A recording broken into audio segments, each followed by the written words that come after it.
ಎಲ್ರಿಗೂ ನಮಸ್ಕಾರ. ಇವತ್ತು ನಾವು ಮಿಕ್ಸ್ ಮೊಳಕೆ ಕಟ್ಟಿದ ಕಾಳಿನ ಪಲ್ಯನ ಹೇಗೆ ಮಾಡೋದಂತ ನೋಡೋಣ. ಮೊದಲಿಗೆ ಒಂದು ಬಾಣಲಿನ ಇಟ್ಕೊಂಡ್ಬಿಟ್ಟು ಕುಕ್ಕಿಂಗ್ ಆಯಿಲ್ನ ಒಂದು 4 ಸ್ಪೂನ್ ಹಾಕ್ಕೊಳ್ಳಿ.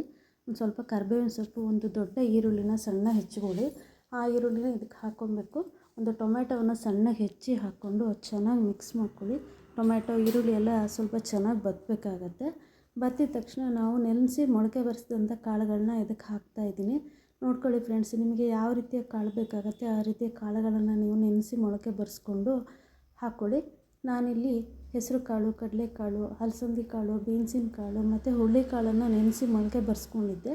ಈ ಎಲ್ಲ ಕಾಳುಗಳನ್ನು ತೊಳೆದು ಹಾಕ್ಕೊಂಡಿದ್ದೀನಿ. ಈಗ ಈ ಎಲ್ಲ ಕಾಳುಗಳು ಚೆನ್ನಾಗಿ ಮಿಕ್ಸ್ ಆದಮೇಲೆ ರುಚಿಗೆ ತಕ್ಕಷ್ಟು ಉಪ್ಪು ಹಾಕ್ಬಿಟ್ಟು ಚೆನ್ನಾಗಿ ಮಿಕ್ಸ್ ಮಾಡ್ಕೊತಾ ಇದ್ದೀನಿ. ಎಲ್ಲನೂ ಚೆನ್ನಾಗಿ ಮಿಕ್ಸ್ ಆಗಬೇಕು. ಈ ಸಂದರ್ಭದಲ್ಲಿ ನಮ್ಮ ರುಚಿಗೆ ತಕ್ಕಷ್ಟು ಖಾರದ ಪುಡಿ, ಕೊತ್ತಂಬರಿ ಪುಡಿ, ಸ್ವಲ್ಪ ಸಾಂಬಾರು ಪುಡಿ, ಸ್ವಲ್ಪ ಅರಿಶಿಣದ ಪುಡಿಗಳನ್ನು ಇದಕ್ಕೆ ನಾವು ಹಾಕಿ ಚೆನ್ನಾಗಿ ಮಿಕ್ಸ್ ಮಾಡ್ಕೋಬೇಕಾಗತ್ತೆ. ಚೆನ್ನಾಗಿ ಮಿಕ್ಸ್ ಆದ ನಂತರ ಒಂದು ಸಣ್ಣ ಕಪ್ಪಲ್ಲಿ 1 ಕಪ್ಪಷ್ಟು ನೀರನ್ನು ಹಾಕಿಬಿಟ್ಟು ಎಲ್ಲ ಕಾಳುಗಳು ಬೇಯಲಿಕ್ಕೆ ಬಿಡಬೇಕು. ಮುಚ್ಚಳ ಮುಚ್ಚಿಬಿಡಿ. ಒಂದು 5 ನಿಮಿಷ ಸಣ್ಣ ಉರಿಲಿ ಬೇಯೋಕ್ಕೆ ಬಿಟ್ಬಿಡಿ.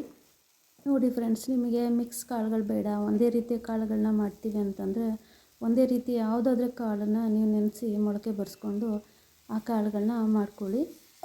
ಈ ರೀತಿಯಾಗಿ ಮಿಶ್ರ ಕಾಳುಗಳು ಮಾಡೋದ್ರಿಂದ ಹೆಲ್ತಿಗೆ ತುಂಬಾ ಒಳ್ಳೆಯದು. ಚಿಕ್ಕ ಮಕ್ಕಳಂತೂ ತುಂಬಾ ಇಷ್ಟಪಟ್ಟು ತಿಂತಾರೆ ಈ ರೀತಿಯ ಕಾಳುಗಳನ್ನ, ಪಲ್ಯನ. ನೋಡಿ ಫ್ರೆಂಡ್ಸ್, ಈಗ ನಾವು ಬೇಯಿಸ್ಕೊಂಡಿದ್ದೀವಿ. ನೀರು ಬತ್ತಿದೆ ಮತ್ತು ಬೆಂದಿದೆಯೋ ಇಲ್ಲ ಅಂಥೇಳಿ ಒಂದು ಕಾಳನ್ನು ಹೆಚ್ಚಿಗೆ ನೋಡಿ ಗೊತ್ತಾಗುತ್ತೆ, ಬೆಂದಿರುತ್ತೆ. ಈ ಸಂದರ್ಭದಲ್ಲಿ ಕಾಯಿ ತುರಿನ ನಾವು ಹಾಕ್ಕೋಬೇಕು. ಹಾಗೆ ಸಣ್ಣಗೆ ಹೆಚ್ಕೊಂಡಿರೋಂಥ ಕೊತ್ತಂಬರಿ ಸೊಪ್ಪನ್ನು ಸಹ ಇದಕ್ಕೆ ಹಾಕಿ ಚೆನ್ನಾಗಿ ಮಿಕ್ಸ್ ಮಾಡ್ಕೋಬೇಕಾಗತ್ತೆ. ಒಂದು ಸ್ವಲ್ಪ ಚೆನ್ನಾಗಿ ಮಿಕ್ಸ್ ಮಾಡಿಬಿಟ್ಟು ಸಣ್ಣ ಉರಿಲಿ 1 ನಿಮಿಷಗಳ ಕಾಲ ಮುಚ್ಚಳ ಮುಚ್ಚಿಟ್ಬಿಟ್ಟು ಬೇಯೋಕ್ಕೆ ಬಿಟ್ಬಿಡಿ. 1 ನಿಮಿಷ ಬೆಂದರೆ ಸಾಕು ಅನಿಸುತ್ತೆ.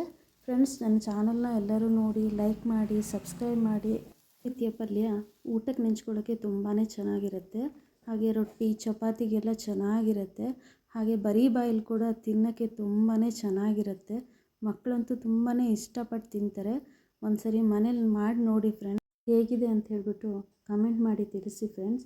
ನೋಡಿ, ರುಚಿಕರವಾದ ಮೊಳಕೆ ಕಟ್ಟಿದ ಮಿಶ್ರ ಕಾಳಿನ ಪಲ್ಯ ರೆಡಿಯಾಗಿದೆ. ಎಷ್ಟು ಚೆನ್ನಾಗಿ ಕಾಣಿಸ್ತಿದೆ ಅಲ್ವಾ?